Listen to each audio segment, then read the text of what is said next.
अस्सलामुअलैकुम, कैसे हैं आप सब लोग। उम्मीद है सब खैरियत से होंगे। तो आज हम सीखेंगे कि उर्दू लिखने का तरीका, यानी उर्दू में हम दंदाने किस तरह लिखते हैं। जैसे अगर देखा जाए, हम बाज़ लफ्ज़ों में किसी में 2 दंदाने हैं, किसी में 3 दंदाने हैं। कहीं पर हम लफ्ज़ों को जब जोड़ते हैं हरूफ को तो हम ज़्यादा दंदाने बनाते हैं। आज हम सीखेंगे कि दंदाने किस तरह बनाए जाते हैं और कितनी तादाद में बनाए जाते हैं। तो सबसे पहले अब हम यहाँ पर जो दंदाने हैं, लफ्ज़ मैंने एक हरफ लिखा सीन। तो हम सबको पता है सीन को जब आधे हरूफ तहज्जी में लिखते हैं तो इस तरह लिखते हैं। इसी तरह जब हम लिखेंगे ते, तो जब ते को आधे हरूफ तहज्जी में लिखेंगे तो इस तरह लिखेंगे। तो इसी तरह जब हम इन हरूफ को लिखते हैं, जब लफ्ज़ बनता है, जैसे हमें पता है सीन है, उसमें हम बनाते हैं 3 दंदाने। और जब हम ते लिखेंगे तो ते में आएगा 1 दंदाना। जैसे कि दंदाने जो होते हैं वो ज़रा गोल शक्ल में होते हैं, इन्हें ना तो ज़्यादा ऊपर उठाया जाता है, ना ही ज़्यादा सीधा सीधा बनाया जाता है। तो अभी मैं एक लफ्ज़ लिखती हूँ, जैसे कि सुबह। स्वाद की यहाँ पे मैंने आधी शक्ल बनाई। फिर हम बे का यहाँ पे बनाएंगे कर्व। बे का एक दंदाना नहीं कर्व बनेगा। उसके बाद बनाएंगे हम हे। तो ये एक हमारे पास जो लफ्ज़ लिखा गया सुबह। सुबह नहीं होता, ज़्यादातर बच्चे से पढ़ते हैं सुबह, लफ्ज़ होता है सुबह। इसमें स्वाद, बे और अब ये है हे। यहाँ पर 3 हरूफ का इस्तेमाल किया और हमने एक लफ्ज़ लिख लिया सुबह। यहाँ पर अगर आप गौर करो, एक ही दंदाना बन रहा है जो कि स्वाद का है, स्वाद के साथ एक दंदाना है। बे का यहाँ पर हम बनाएंगे कर्व। इस तरह मैं आपको कलरफुल जो है पेन, इनसे लिखना भी सिखाती हूँ। आपने अक्सर मेरी वीडियोस देखी होंगी। कलरफुल से आसान तरीके से हम लफ्ज़ को समझ सकते हैं कि कौन सा हरफ कहाँ पे ख़त्म हो रहा है, कहाँ से अगला हरफ शुरू हो रहा है। तो अभी हम एक लफ्ज़ लिखेंगे जिसमें सीन का भी हम इस्तेमाल करेंगे, बल्कि शीन का इस्तेमाल करेंगे। जैसे मैं लिखती हूँ रोशन, रे वाओ। तो अब देखें, चूँकि हमने लिखना है शन, शीन के 3 दंदाने होते हैं और एक हम बनाएंगे नून का दंदाना। तो देखिए, शीन के हमने बना लिए 3 दंदाने और यहाँ पर अब बनेगा एक नून। और जब हम इन्हें काउंट करेंगे, गौर से देखें तो हमारे पास ये टोटल बनने दंदाने 4, यानी 3 शीन के और 1 नून का। तो ये हमारे पास हो गए 4 दंदाने। समझ आई? तो ये कहीं पर दंदाने कम हो जाते हैं, कहीं पर ज़्यादा, कहीं पर हम इन्हें कर्व में बनाते हैं, कहीं पर बिल्कुल दंदाना नहीं बनाते।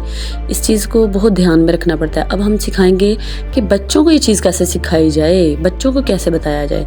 तो मैं जब बच्चों को सिखाती हूँ तो मैंने बच्चों को, छोटे बच्चे हैं क्योंकि मेरे पास, तो इन्हें मैंने सिखाया है एक स्माइली फेस बनाती हूँ। और ये जो स्माइल है ना, मैं इससे बनाती हूँ कि हम यहाँ पर स्माइल का इस्तेमाल करते हैं। हम स्माइल को इस्तेमाल करते हुए तमाम दंदाने बना लेंगे। कितना आसान है ना। तो जैसे हमारे पास दंदाने जो होते हैं, फ़र्ज़ करें सीन के 3 दंदाने हैं, तो मैंने बच्चों को सिखाया है, मतलब अगर हमने 3 दंदाने बनाने हैं तो एक हम दंदाना कम करके उतने हम स्माइली बनाएंगे। जैसे कि अभी मैं लिखती हूँ, यहाँ पर सीन लिखना है, फ़र्ज़ करें सीन, तो इसमें हमारे पास 3 दंदाने हैं तो मैं 2 स्माइली बनाऊँगी, एक स्माइली, ठीक है, और उसके बाद एक और स्माइली। तो यहाँ पर उसके बाद इसकी वो गोलाई, जिसे हम नून गुन्ना भी कहते हैं, ये बन गया सीन। यानी 3 दंदाने बनाने हैं तो एक दंदाना कम कर दो और उतने स्माइली बना लो। जैसे कि 3 दंदाने, उनमें अब एक और दंदाना प्लस करना है। अब हम लफ्ज़ लिखते हैं, फ़र्ज़ करें रोशन।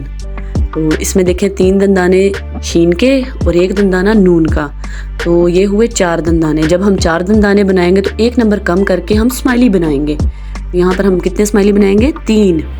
जी देखते हैं, ये लिखा रे वाओ रो। और यहाँ पर अब हमने बनाने हैं 4 दंदाने, लिहाजा 3 स्माइली हमारे बनेंगे। जी, 1 स्माइली, 2 स्माइली, और ये हो गए 3 स्माइली और फिर नून। तो ये हमारे पास, अगर आप काउंट करो तो कितने हमारे पास दंदाने बने? 4 दंदाने। तो इस तरीके से ये बहुत ही आसान तरीका है बच्चों को सिखाने के लिए। मैं आपको दोबारा फिर से इसके एक और तरीके से बता देती हूँ। फ़र्ज़ करें हमने बनाने हैं 4 दंदाने, ठीक है, तो बच्चों से हम बोलेंगे कि एक आप स्माइली कर दो कम, तो ये बन गए 3 स्माइली। इस तरह अगर आपने बनाने हैं 3 दंदाने तो इसमें एक उंगली और कम कर दो, फिर आपको बनाने पड़ेंगे 2 स्माइली। और इसी तरह अगर आपने बनाने हैं, फ़र्ज़ करो आपने बनाने हैं 2 दंदाने, तो 1 स्माइली आप बनाओगे सिर्फ, यानी जितने दंदाने बनाने हैं उससे 1 नंबर कम करके आप उतने स्माइली बना लोगे। उम्मीद करती हूँ आपको ये तरीका समझ में आया होगा।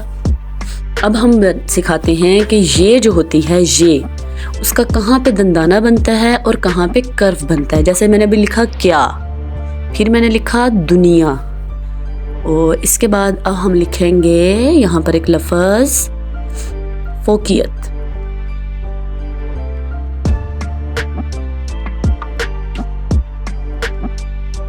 तो आप लोगों ने यहाँ पे गौर किया होगा कि मैंने फोकियत लिखा है तब भी एक कर्व बनाया। इसे हम बोलते हैं कर्व। जो हमारे दंदाने होते हैं ना, ये दो तरह के होते हैं। एक होता है इस तरह जिसके ऊपर चूंच बनी होती है, और एक होता है हमारे पास कर्व। अगर आप गौर करो क्या, यहाँ पर भी मैंने कर्व बनाया है। तो इससे हम ये सिखाते हैं कि जब किसी लफ्ज़ को हम बोलते हैं तो उसमें जब य की आवाज़ वाज़े आती है तो तब हम कर्व बनाते हैं, और जब छोटी ये अपनी सिर्फ एक साउंड देती है तो तब हम बनाते हैं दंदाना। जैसे कि अभी मैंने यहाँ पे एक लफ्ज़ लिखा कमीस, उसमें आप देखो मीम छोटी है, मी, यहाँ पर य एक अलहदा साउंड नहीं दे रही, तो यहाँ पर मैंने एक दंदाना बनाया है जिसकी एक नोक है। ठीक है, तो जब हम छोटी ए को या बड़ी ए को जब हम लिखते हैं वो य की आवाज़ अलहदा से हमें देगी तो तब हम बनाएंगे कर्व, और जब वो एक अपनी साउंड देगी, इनिशियल साउंड देगी, तब हम वहाँ पर बनाएंगे एक दंदाना। ये लफ्ज़ लिखा किया, यहाँ पर आपको साउंड आ रही है य की। फिर मैंने लिखा दुनिया, यहाँ पर भी आपको साउंड आ रही होगी य की। फिर मैंने लिखा यहाँ पर फोकियत, यहाँ पर भी आपको य की अलहदा से आवाज़ आ रही है, तो यहाँ पर हम इन सब में बनाएंगे कर्व। ठीक है, लेकिन जब हम लिखते हैं कोई भी लफ्ज़ जिसमें ये जो है अपनी इनिशियल साउंड देती है, यानी ई या ए की साउंड दे रही है, तो तब हम बनाएंगे दंदाना, तब हम कर्व नहीं बनाएंगे। जैसे भी कमीस है, यहाँ पर हमें य की ये वाली आवाज़ नहीं आ रही, उसकी सिर्फ ई की आवाज़ आ रही है, मी, कमीस। तो यहाँ पर हम बनाएंगे एक दंदाना। उम्मीद करती हूँ कि आज का सबक आपको बहुत अच्छे से समझ आया होगा, आप बच्चों को इसमें वाज़ेह फ़र्क बता सकेंगे। अगर मज़ीद जानना है कि कर्व और ये दंदाने का इस्तेमाल कहाँ कहाँ करना है तो मुझे प्लीज़ कमेंट्स में ज़रूर बताएं। उम्मीद करती हूँ आज का सबक आपको बाकी समझ आया होगा, तो मेरे चैनल को लाजमी सब्सक्राइब करें। अल्लाह हाफिज़।